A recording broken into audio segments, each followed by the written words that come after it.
Să deschidem Biblia, Cuvântul lui Dumnezeu,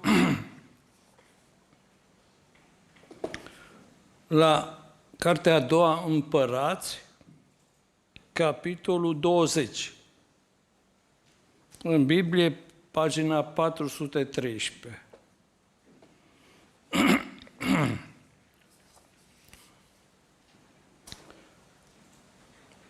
Boala și însănătoșirea lui Ezechia. În vremea aceea, Ezechia a fost bolnav pe moarte. Prorocul Isaia, fiul lui Amoț, a venit la el și a zis: așa vorbește Domnul. Rânduiește ce ai de rânduit casei tale, că-și vei muri și nu vei mai trăi. Ezechia s-a întors cu fața la perete și a făcut Domnului următoarea rugăciune: Doamne, adu-ți aminte de mine, adu-ți aminte că am umblat înaintea feței tale cu credincioșie și curăție de inimă și am făcut ce este bine înaintea ta. Și Ezechia a vărsat multe lacrimi. Isaia, care ieșise, n-ajunsese încă în curtea din mijloc când cuvântul Domnului i-a vorbit astfel: întoarce-te și spune-i lui Ezechia, căpetenia poporului meu. Așa vorbește Domnul, Dumnezeu tatălui tău, David. Ți-am auzit rugăciunea și ți-am văzut lacrămile. Iată că te vei face sănătos, a treia zi te vei sui la casa Domnului.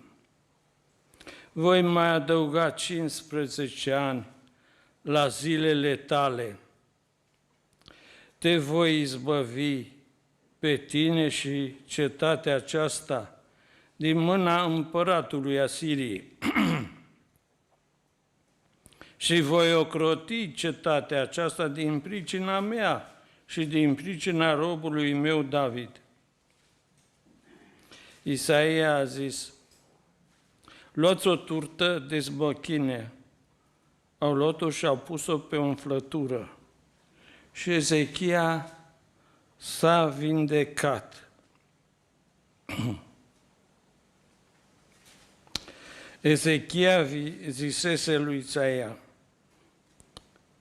după care semn voi cunoaște că mă va vindeca Domnul și mă voi sui a treia zi la casa Domnului. Și Isaia a zis: iată din partea Domnului semnul după care vei cunoaște că Domnul va împlini cuvântul pe care l-a rostit. Cum vrei să treacă umbra peste 10 trepte înainte sau să dea înapoi cu 10 trepte? Ezechia a răspuns: nu este mare lucru ca umbra să treacă înainte peste 10 trepte și mai bine să se dea înapoi cu 10 trepte.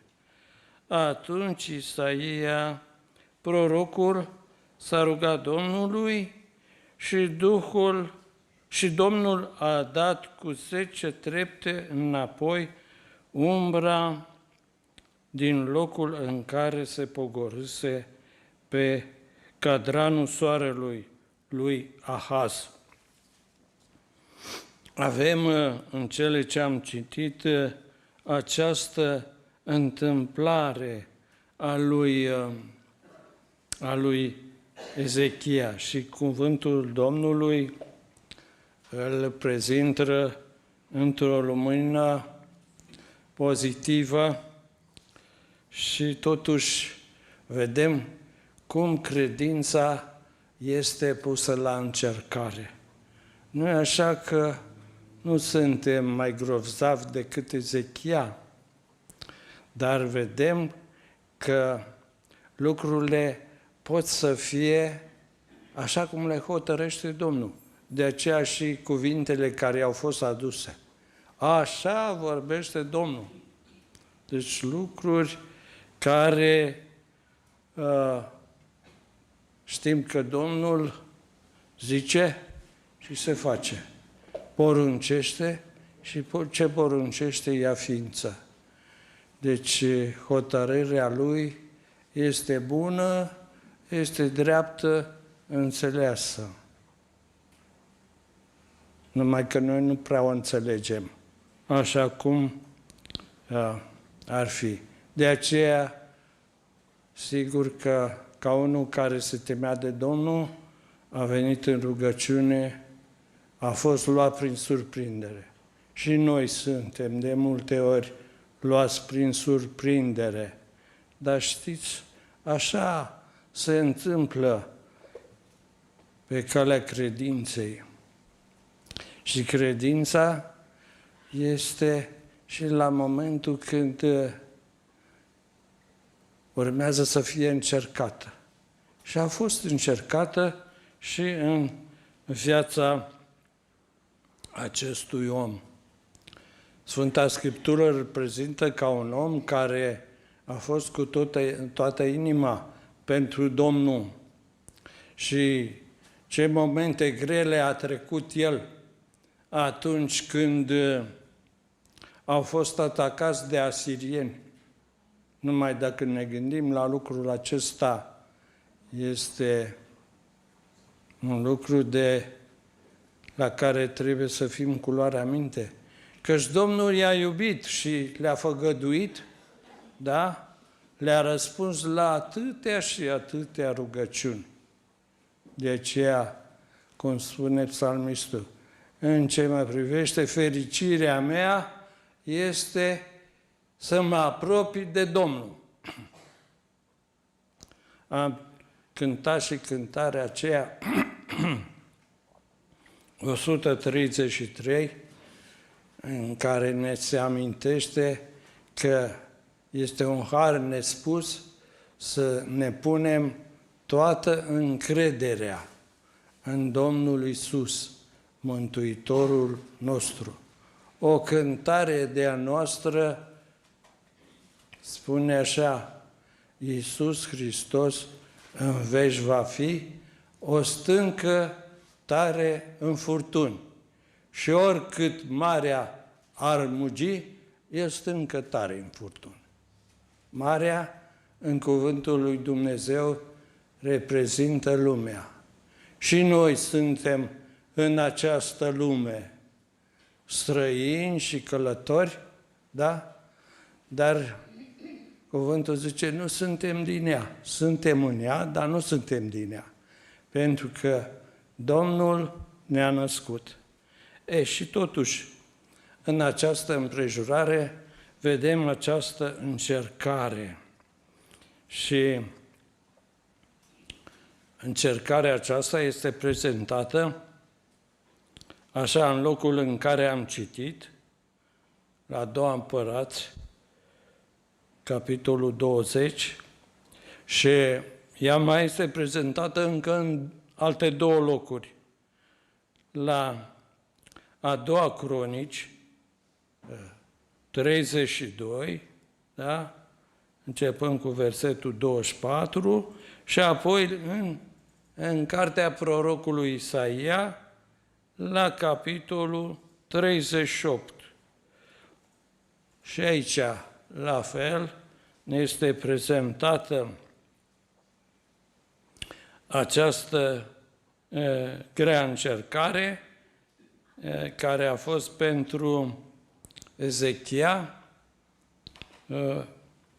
un punct în care Domnul i-a îndreptat privirea la lui și alergând la Domnul și la sprijinul lui, el a primit vindecare.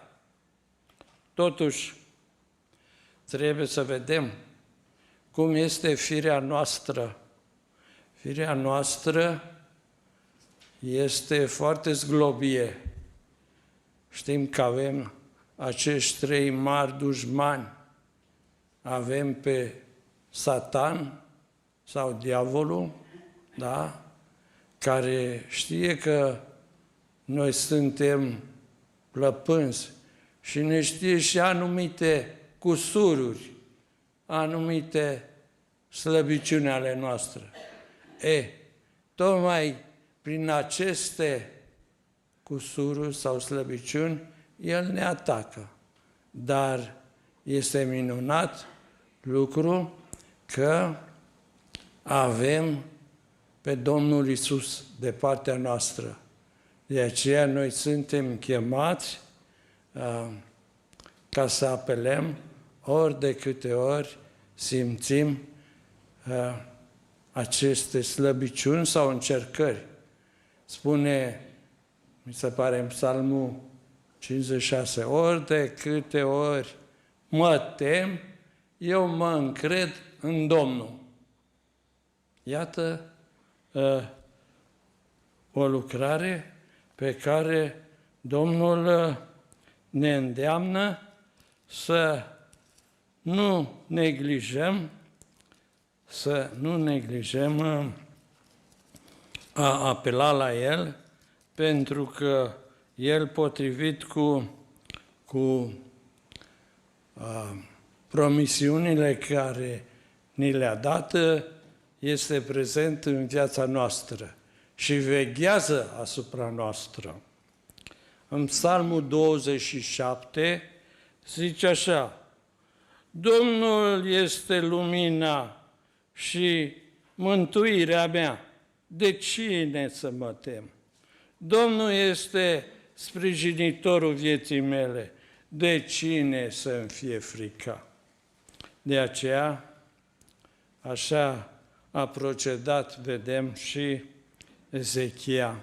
Și știm că în urma acestei grele încercări, și mai ales că a fost cerut și ajutorul prorocului Isaia, da, și zice, cum vrei să primești semnul? El încă parcă nu se încredea. Așa suntem noi, oamenii. Nu mergem numai prin credință. Vrem să vedem și prin vedere, da.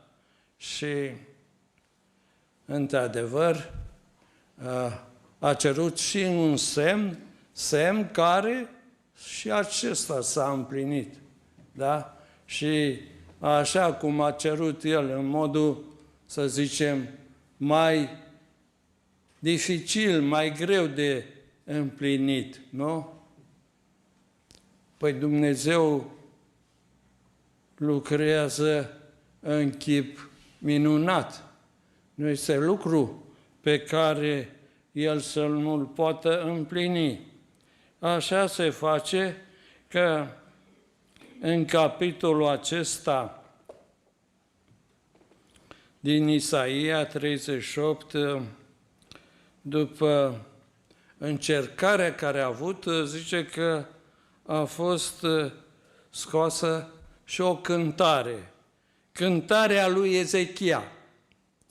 În Isaia 38, la versetul 9, zice: cântarea lui Ezechia, împăratul lui Iuda, cu prilejul bolii și însănătoșirii lui. Ziceam, în cei mai buni ani ai vieții mele, trebuie să mă duc la porțile locuinței morților. Sunt pedepsit cu pierderea celorlalți ani ai mei care mai rămân. Ziceam, nu voi mai vedea pe Domnul în pământul celor vii. Nu voi mai vedea pe niciun om în locuința morților. Locuința mea este luată și mutată de la mine, ca o colibă de păstori, îmi simt firul vieții tăiat ca de un țesător care m-ar rupe din țesătura lui. Până de seară îmi vei pune capăt. Și cum a strigat el și emoțiile lui au fost date la iveală. Zice de la versetul 13, am strigat până dimineața ca un leu, îmi zdrobise toate oasele, până de seară îmi vei pune capăt. Ciripeam ca o rândunea, croncăneam ca un cocor și gemeam ca o porumbiță. Ochii îmi priveau topiți spre cer. Doamne, sunt în necaz, ajută-mă! Chemarea lui era din toată inima. Și aici cuvântul spune așa la un moment dat, zice, ce să mai spun? El mi-a răspuns și m-a ascultat. Acum voi umbla smerit până la capătul anilor mei, după ce am fost întristat astfel. Doamne, prin îndurarea Ta se bucură omul de viață, prin ea mai am și eu suflare, căci Tu mă faci sănătos și îmi dai iarăși viața. Ce minunat! Domnul Iisus este Domnul vieții, da? Și El ne dă viața. Da. Iată, chiar suferințele mele erau spre mântuirea mea. Tu ai găsit plăcere să-mi scoți sufletul din groapa putrezirii, căci ai aruncat înapoi a Ta toate păcatele mele. Căci nu locuința morților te laudă, nu moartea te mărește, și cei ce se pogoară în grabă nu mai nădăjduiesc în credincioșia Ta. Cel viu, da, cel viu te laudă, ca mine astăzi, Tată, face cunoscut copiilor să-i credincioșia Ta. Domnul m-a mântuit. De aceea, în toate zilele vieții noastre, vom suna din coardele instrumentelor noastre în casa Domnului. Isaia zisese să se aducă o turtă de smochine și să o întindă peste bubă. Și Ezechia va trăi. După ce semn voi cunoaște că mă voi sui la casa Domnului, și am văzut și semnul acela cu mutarea înapoi a acului pe cadranul aceea care arăta ora, cu 10 trepte înapoi. Și totuși știm că și la el și la noi se poate manifesta și firea. Și dacă cel rău nu poate să ne lovească prin minciunile, prin strategia lui, încearcă prin lume. Dacă nu poate nici prin lume, atunci prin firea mea. Deci să fim cu luarea minte că știm situația. După ce s-a făcut bine, el a avut niște musafiri care i-au adus, niște daruri, dar aceasta a fost pentru el o nouă încercare și știm că i-a arătat din visterea lui tot, în așa fel că lucrul acesta a fost pentru înfrângerea lui sau pornirilor firești. Deci să fim cu luarea minte, nu? Pentru că mai târziu știm că cei care au venit din Babilon, da, și cu scrisoarea aceea de laudă și, căutând să-l îmbărbăteze, totuși ei au fost vicleni. Și zice că Isaia a mai zis, ce au văzut în casa ta? Ezechia a răspuns, au văzut tot ce este în casa mea. N-a rămas nimic în viserile mele, pe care să nu li-l fi arătat. Atunci Isaia zice lui Ezechia, ascultă cuvântul Domnului. Nu? Deci trebuie să fim aminte. Da? Iată, vor veni vremurile când vor duce în Babilon tot ce este în casa ta și tot ce au strâns părinții tăi până la ziua de azi. Deci, în timpul lui, el a fost ocrotit, a ieșit biruitor, dar noi trebuie, da, să lucrăm potrivit îndemnurilor pe care ni le dă Domnul, în așa fel ca ceea ce noi hotărâm să fie și spre binele celor apropiați ai noștri. Păi, nu dorim noi binele copiilor sau cei mai apropiați, cei dragi din familie, soții, copii, nepoți? Da, și aceasta este după mărturia pe care o avem de dat. Ne stă un exemplu destul de trist, nu? Cuvântul lui Dumnezeu zice, aduceți-vă aminte de soția lui Lot. Aduceți. Deci noi trebuie să nu obosim în ce privește mărturia și mărturisirea înaintea celor apropiați ai noștri. Îmi aduc aminte, eram mai tânăr și l-am întâlnit pe fratele meu. Nu-i vorbă că slăbiciunile lui le-am avut și eu. Și zic, măi, Lucian, băi, văd că fumezi, mă. Nu, asta este un lucru rău înaintea Domnului. Și el era așa, s-a uitat în pământ, s-a uitat la mine și zice, știi ceva? Să nu mai îmi spui lucrul acesta. Lasă că știu eu. Și am zis, bine, n-am să te mai supăr, dar să știi că un singur lucru nu mă poți opri. Să mă rog pentru tine. Da, să mă rog pentru tine.